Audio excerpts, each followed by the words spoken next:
Alors, l'histoire d'Haïti est une histoire épique. C'est une histoire que tout homme noir devrait connaître pour la bonne et simple raison. Pour la première fois, des Africains déportés dans le Nouveau Monde réduits en esclavage ont réussi à vaincre l'arrogance avec un seul slogan. Couper tête, bouler caille, qui signifie couper les têtes, brûler les maisons. Et ce slogan va se concrétiser le 18 novembre 1803 à Vertières, où l'armée africaine de déportation va vaincre l'armée la plus grande du monde, celle de Napoléon Bonaparte, conduite par le général Donatien Vicomte de Rochambeau, qu'on appelle vulgairement Rochambeau, mais en fait c'était Donatien de Vimeur. Et cet homme qui avait eu la prétention d'écraser la mouche se fera expulser manu militari d'Haïti. Donc c'est une histoire qui est belle, c'est une histoire épique que nous devons étudier.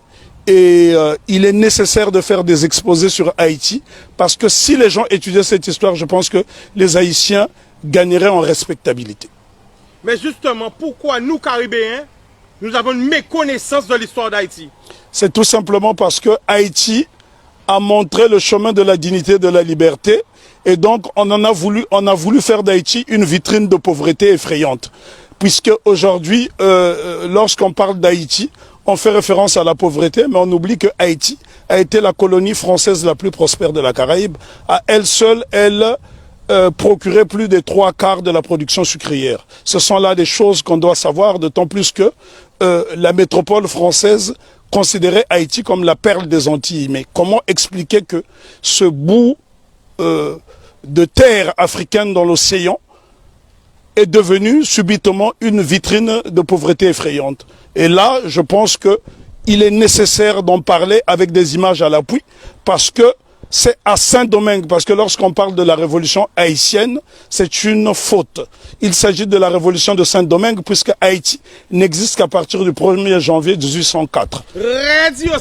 Donc Haïti n'existe qu'à partir du 1er janvier 1804. Avant, donc, c'était la révolution de Saint-Domingue qui commence dans la nuit du 13 au 14 août 1791, où pour la première fois, des Africains vont créer une coalition dans le Nouveau Monde pour vaincre l'arrogance.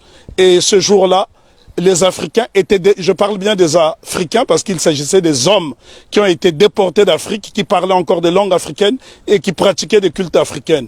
On pourrait citer notamment Makandal qui a été capturé au Congo. On pourrait citer Biassou qui était également congolais, mais ça a été une coalition. En fait, la cérémonie dite du bois caïman est considérée comme un pré-congrès panafricain.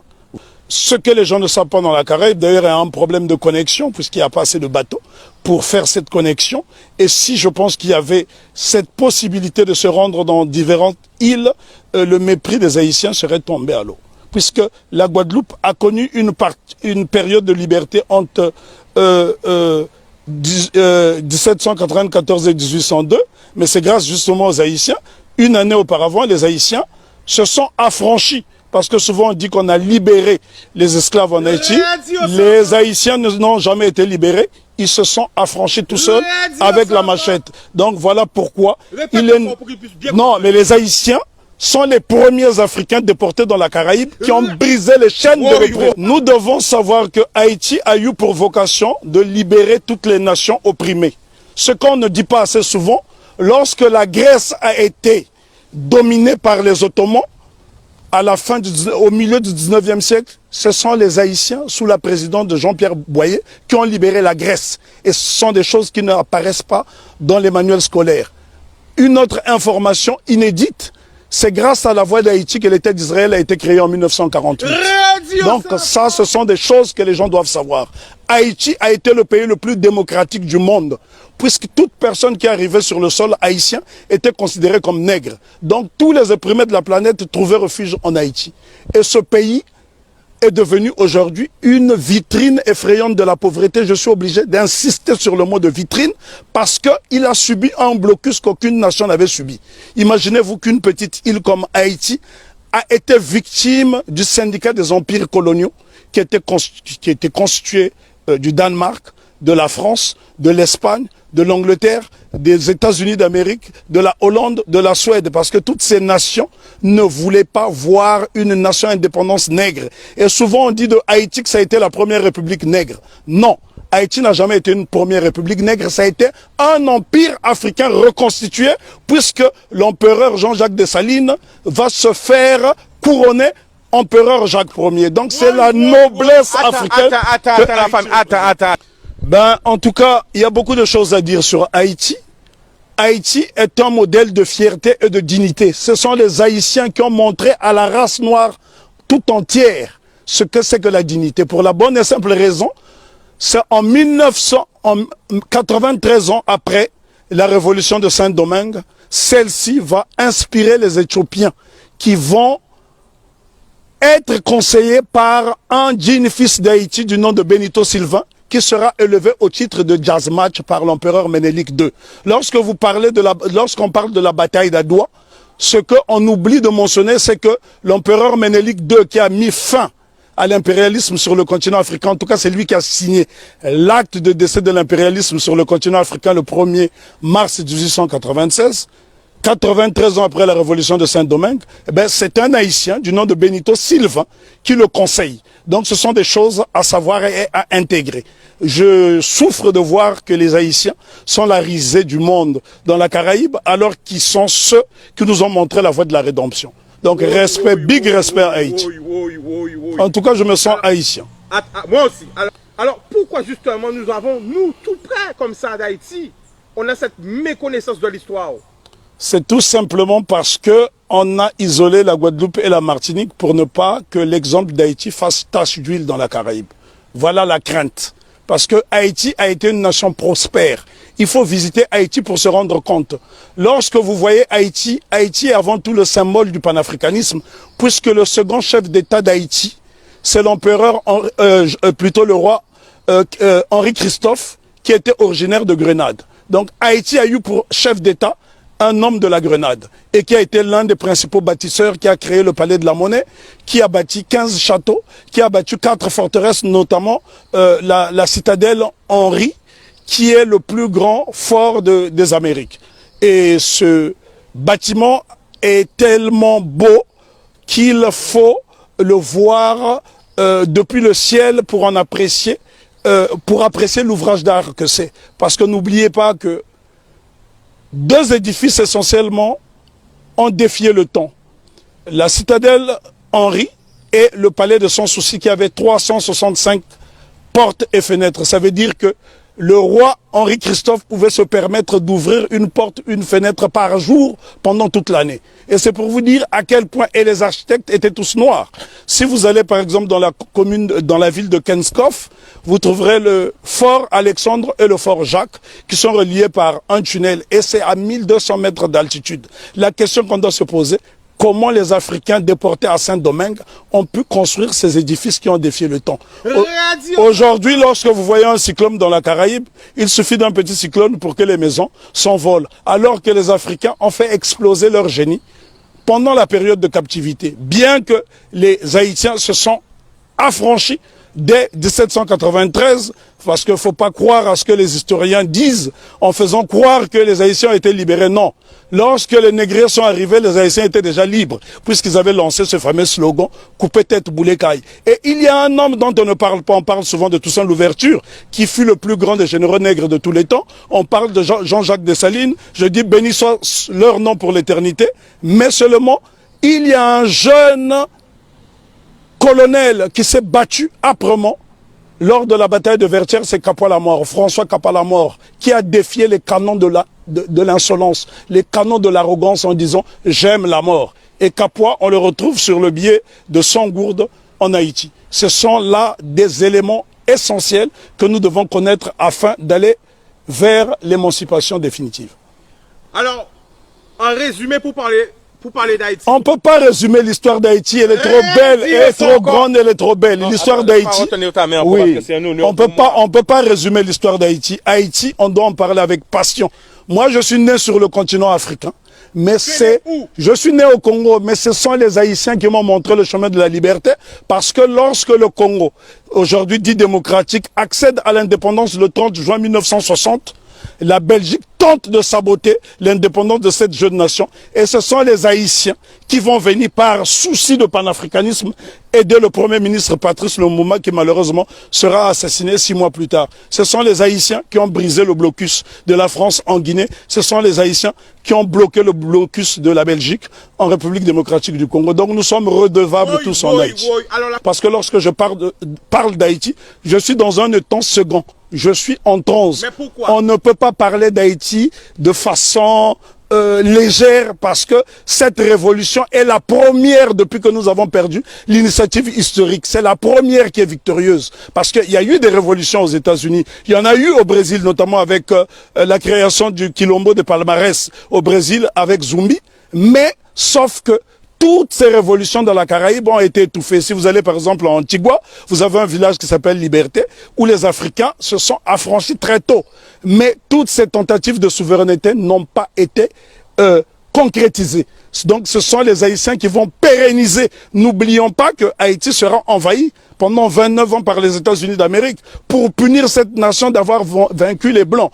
C'est Haïti qui a libéré l'Amérique latine avec Simon Bolivar. Et encore lorsqu'on dit que c'est Haïti qui a libéré, ce n'est qu'une partie d'Haïti puisqu'à cette époque, Haïti était divisé en deux. Il y avait Haïti du Nord qui était un royaume dirigé par le roi Henri Christophe et il y avait le Sud, la République du Sud d'Haïti qui était dirigée par Alexandre Pétion. Et ce bout de terre d'Haïti du Sud va donc donner des soldats de l'argent à Simon Bolivar pour aller libérer une bonne partie de l'Amérique latine. Si vous observez les drapeaux de l'Équateur, du Venezuela, de la Colombie, vous trouverez des armoiries similaires, même les couleurs, à celles du drapeau d'Haïti. Donc c'est très important pour nous d'étudier Haïti parce que Haïti, c'est le symbole de notre fierté.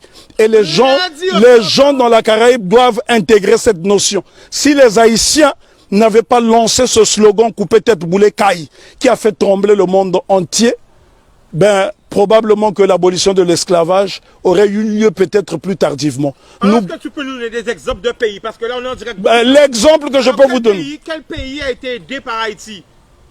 Le Congo, pays dont je suis originaire, la République démocratique du Congo a été aidée par Haïti parce qu'en 80 ans de colonisation belge, les Belges n'ont même pas été fichus de former une dactylographe. Et la première dactylographe qui va dactylographier le discours de Lumumba, c'est Suzanne Peck, qui est la mère de Raoul Peck. Donc Haïti est au cœur de notre émancipation.